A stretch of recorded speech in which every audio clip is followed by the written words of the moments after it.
Hey guys, and welcome back to Shadowrun Hong Kong! Oh, those fucking teleported in! Please tell me someone saw that. The crowd teleported in. Jeez, give me some of that technology. Portal Lamb at your service, the elders told me you'd be coming. They tell you what happened to Tong? That's the basics. Well, nothing's basic about this. I've seen people shot, stabbed, beaten to death. Hell, I've even seen a corpse that was so dry and desiccated I could have sworn a vampire got to it. None of that's got anything on this. Brace yourself and go on in. I'm guessing it's some sort of hand raisers that's been on the go. Possibly just because I've just installed them that I'm thinking about it, but... Tong Century Carnival looks like a scene out of B-grade slasher sim. The cloying scent of incense hangs thick and pungent in the air, emanating from the small shrine in the corner of the shop. Unfortunately, it does nothing to cover up the reek of death and clotted blood.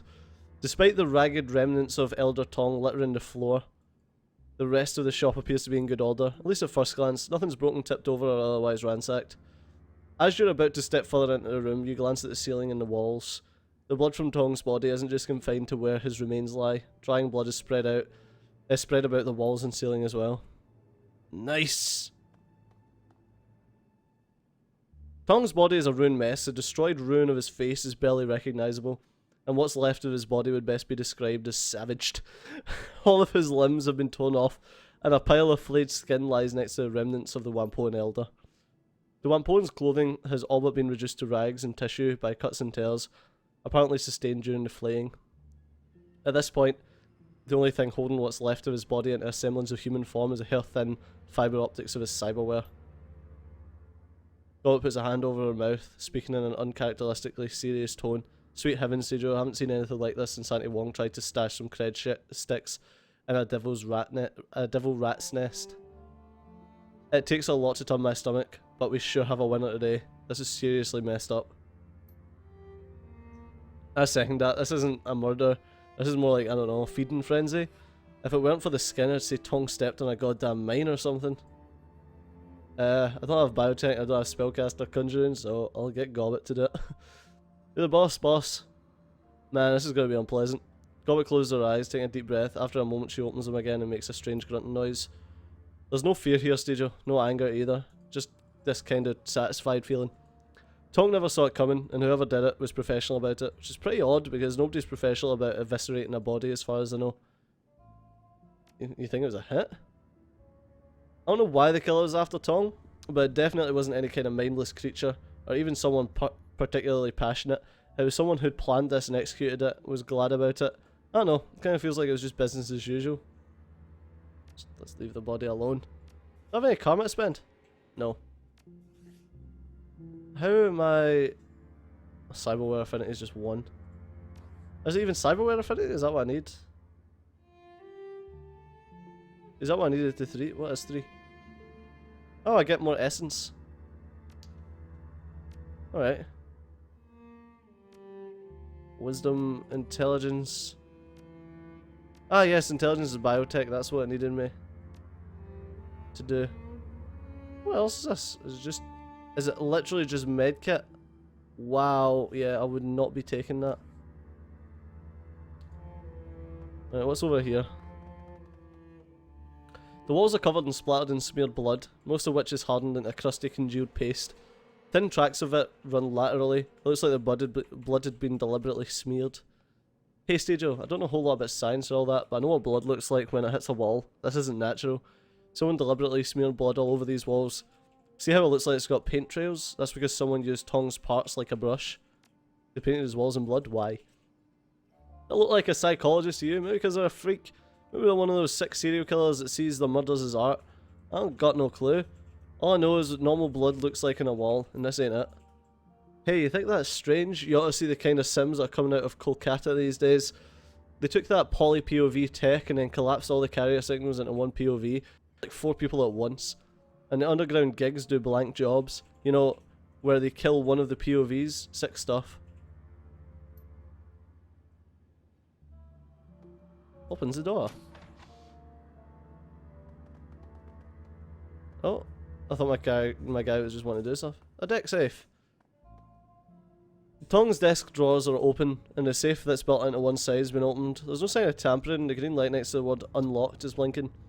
Whoever opened this safe did it with a key fob. Inside are several blank cred sticks, no sign of any money on them. Looks like someone looted his stash. A guy like this wouldn't keep only empty cred sticks in his safe. This is a Yamaha 95000V SimSynth, a device for mixing and mastering SimSense chips. Several drive bays are empty, and all the chip jacks are empty. The screen is flashing a repeated error message. Warning, requested files cannot be found. Please return drives to the bay and try again. Let's debug it. Banging away at the SimSynth's keyboard, you manage to suspend the drive error for a time, warning for a time. Digging into the guts of the machine's recent files, you manage to kick it into diagnostic mode. While it's not as good as having access to the full system, maybe you can learn something anyway.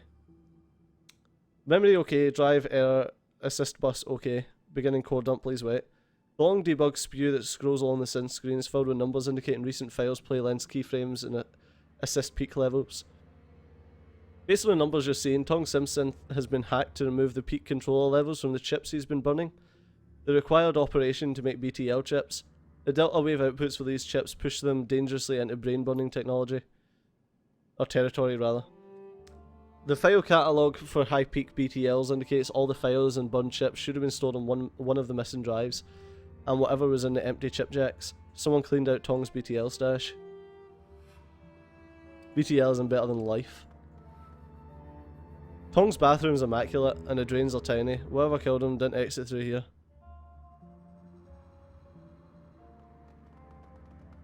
Really? All of that and nothing? Great. Okay. Just gotta search the killer. Search for the killer. Well, that didn't turn out too well for us. Need something else. Has anyone been inside? Not since I've been here, but before Ip found him. Could have been anyone really. Ip had a key to his place, but the lock's total crap. Anyone half decent at cracking maglocks could have gotten inside. What's missing? BTLs, hard drives, cred sticks are all missing. Sounds like the killer looked the place to me. Oh, let's talk of monsters. Yeah, sure. There's scary things that go bump in the night. But most of the scary bumps I hear are from handguns and gangers. What do you do around here? A catch-all category. It's a catch-all category, I guess. I work for Elder Ip. It's a bit like being a deputy. I'm sure people don't break the rules. I make sure people don't break the rules. Protect people who need protecting. Mostly I just do whatever Ip asks me to. It's a pretty quiet job most days. Today is not one of those days. I also handle a lot of maintenance. I don't actually do the repairs, but I've got most of the keys. It makes it easy to ensure only authorised people get into sensitive places. Electricity goes down, I let the electrician in who fixes the wiring. Toilet's clogged, I let in the drone guy who opens it back up. Alright, see you later. Zippy! This orc's busily snacking on a steamed bun. As you approach, he wipes off one of his hands and sticks it towards you. Hey stranger, nice to see you. Zippy toe tag at your service. How you liking One Poor Garden? Oh, CJ, nice to meet you, Zippy. Nice to meet you too. Listen, now, I know it's a little forward of me just to say hello and whatnot, but I'm interested in giving you a hand if I can. Okay, this is my home, at least for the time being, and I'd like to stop these killings. We've never met before this, but I know exactly who you are. You're my replacement. The Elders had me autopsy what was left on Elder Gan and Elder Nakamura after they got ripped apart, but I didn't want to dig any deeper. So since I don't know you and I can smell a Shadowrunner a mile away, you've got to be the outsider they asked to stop the killings, right? Zippy tilts his head back, obviously pleased at his amateur deduction. Nothing gets by you, does it? See, I've got good eyes, a lot of good eyes. Actually, if you're in the market for replacements, only slightly used, and they only come from certified donors, I swear, a hearty belly laugh erupts from the orc, and he slaps one of his thighs in elation. Man, I killed myself. Pretty funny, a stand-up comedian. A joke's like that, are you kidding me? I'm one of the only trained surgeons around here. I keep the other Wampoans healthy, but I practice down the road. Blind Chen's a pretty good cyber doc, but he's basically an implant specialist and that's it. They don't seem like much of a doctor to me. I did my residency back at UCAS. Could have become a real MD too, if things hadn't gone south for unrelated reasons. Zippy opens his coat, revealing a cyber deck. He pats it proudly. I also deck a little, but I'm better at slicing skin than I see. One Poor Garden seemed like a good fit for me. He must have a lot of customers. That's the chip truth.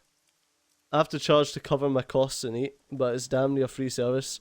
There's always a waiting list, but it's good, honest work. I like helping my neighbours in the community. We all look out for each other. Somebody messes with one of us, they mess with all of us. That kind of community is rare as gold these days. How many places have an ethos like us? Not the damn corpse, that's for sure. Wonder if it's Zippy. I've lived a lot of places, done my fair share of shadowrunning, but this place is special. I've been a long time since I really felt anywhere was a real home. Zippy looks all past you towards Whampoa Garden streets. His expression grows wistful, like he was remembering something from a long time ago. I'm sure I'll move again, but not for a while. I'm not done with this city or these people. It's fairly peaceful around here. For the most part, other than these killings, we don't have much by the way of problems. We do information security for the triads, and that makes us fairly impervious to anyone who wants to start trouble. Anyone starts trouble, we hit them in the matrix, while our triad friends hit them in the meat space. Some small time gangs have tried pushing in here before, but they backed off when they figured out they weren't just picking a fight with a Tang and his guys, but with the Red Dragon and the Yellow Lotus. They got the message real quick, what was left of them anyway. What are your thoughts on the murders? There's a sharp intake of breath as Zippy shakes his head. Pretty gruesome business. Gan died from a broken neck, looks like someone had wrenched it around, and his arms and legs were cut off, some skin flayed away too. Nakamura had his throat ripped out by something with pretty sharp teeth. At first I thought it was a devil rat, but the teeth marks were all from something with a humanoid jaw. It didn't look like Yetunde from what I saw at the distance. It was the same story. Didn't seem much point, since I'd already seen it twice. As for Tong, from what Porter told me, it was Gan and Nakamura all over again. You take a look at him? Yeah, same as you described for the others. Damn, I like Tong. The BTL business is unsavoury, but the man had to eat, and his regular sims were great. General all-around nice guy, friendly with everyone, never had anyone mad at him. There ain't no justice, let me tell you. What can you tell me about the elders? Well, an eclectic bunch, that's for sure, where to start. Nung's the spiritual leader here. She's the voice of the Wampoans, I guess. A lot of her closest friends are really more followers, since she's something of a priest for the machine spirits. Maybe it's a cultural thing for people who grew up here, but it's never called to me. Still, she makes a damn fine pot of tea. Ipsum Muscle, and he has an encyclopedic knowledge of cyber and bioware. Definitely a good guy to have watching your back. Not too friendly, but you know how it is. You get a lot of cyber people start wondering if you'll tear their arms off. Zippy makes a chopping gesture with one hand. He's got moves straight out of Blood Carnival 3, The Reckoning. Terrible movie, but great fight choreography. What Tang. I don't know much about him, but I think he's got some kind of fetish for automation. Found him cooing over some of the trids of automated delivery drones in a warehouse once. He works with drones, he's got a shop called the Blessed Autofab. He was raving about the efficiency of the movement patterns or something. You already know about Tong, ran Sims, BTLs, skill chips. Gan used to be a city before he had a nervous breakdown and got involved in statistical analysis. Zippy paused to collect his thoughts. Nakamura came from Fukuoka, and was interested in entertainment, trade mostly. Spent a lot of time analysing subliminals and ads. Then there was Magpie. She was a chief decker, hot as hell against IC and built her own hardware. Salty old woman though. Never met anyone who was quite as shrill or nasty when she was mad. She was mad most of the time. Tell me more about her. Not much to tell really. Maybe a month ago she just up and disappeared. I went to a shop one day and she just wasn't open. Nobody's seen her since. How did she disappear? No idea. One day she was there, next day poof. At first I thought she was just on vacation, since she had mentioned wanting to see the Kingdom of Hawaii one day, but it didn't feel right. She would have at least told me she was leaving. It seems mighty suspicious to me. No one else seems to care what happened to her, probably because she pissed them all off so bad. Oh, not a lot for her just to disappear, don't you think? This is odd. She owed me lunch too, and she was the sort who paid her debts promptly. You might want to check out her shop, it's all locked up, but the other elders have a spare key. Couldn't hurt to look around. And even though Magpie was always butting heads with the other elders, they wouldn't have any reason not to let you in. What do you mean about butting heads? Magpie and the others never saw eye to eye. She was contrary for the sake of it. Most of the rest had a grand vision for what they wanted in this neighbourhood to become, but Magpie just wanted to deck. She was only an elder because they needed someone with her matrix chops. The last big argument was between her, Ip, and Nakamura. It was over something relatively trivial. I think Nakamura wanted to expand the pirate trade business into the matrix, and she just absolutely refused. Why'd she refuse? She said something about not using up valuable bandwidth for trivial entertainment bullshit. Anyway, I went from there into this rant about how she was going to let Tang expand his drone business any further because it would get too much megacorp attention. They accused her of blocking him just because she could. Which is probably true. Lots of screaming. What do you mean blocking them? Everyone needs a matrix skills for their business to run properly.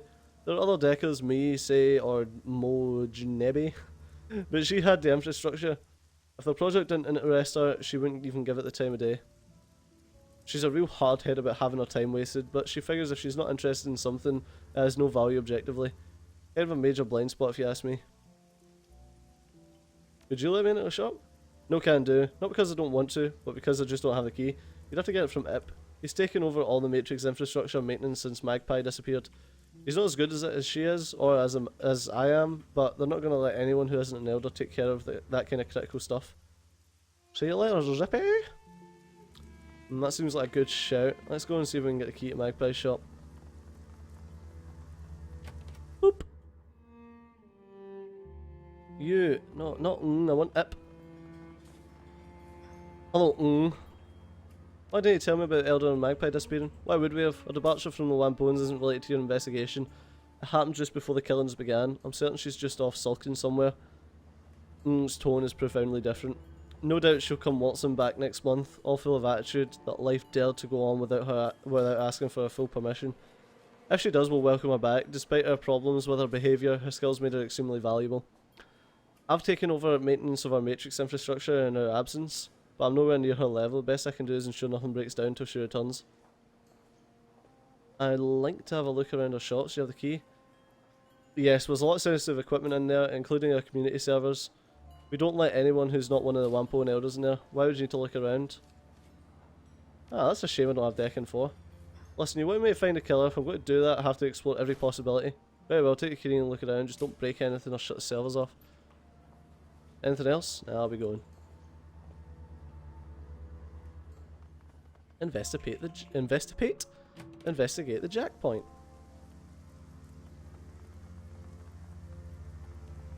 I'm guessing the jack point's the name of our shop. I don't think it was mentioned. Alright, let's check the display case. I wonder if there's anything interesting in here that I can take. Bin is full of assorted chips, peripherals and add-on modules for cyberdecks. They don't seem to be arranged in a coherent fashion and are spread across the felt surface. We sift through the display case searching for anything that might prove interesting. Unfortunately, the jumble of chips and hardware is too esoteric for you to make heads or tails of it. Only a top-notch decker would be able to understand the uses of the majority of this stuff. Well, apparently I'm not a top-notch decker, I'm just a regular one. The front of the server case hangs open. The other machinery is quiet and without power. The clipboard is stuck to the side by a piece of duct tape. The paper's filled with a long list of programs and their prices. A quick glance over the program sheet reveals names like Bugs, Bugs, Bugs and Black Hammer. Undoubtedly this was Magpie's attack program storage machine. A solitary red light blinks in the rear of the open server. Upon closer inspection, it looks like a Fuji XB1000 backup drive with its own isolated battery power. Probably to safeguard the server's data if the main supply failed. The XB1000 drives are constant write, cheap, with a ton of storage capacity, but if they lose power they lose all their data. Unfortunately the isolated drive's battery power has long since run out. Huh.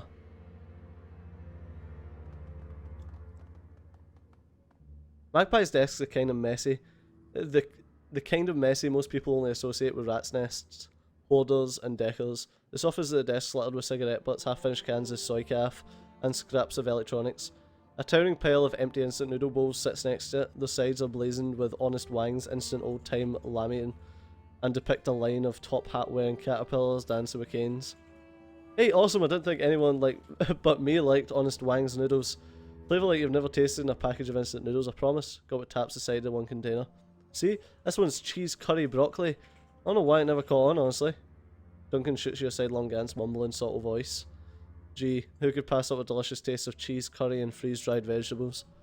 God seems oblivious to Duncan's sarcasm. I know, right? People out there have no idea what kind of culinary delights they're missing.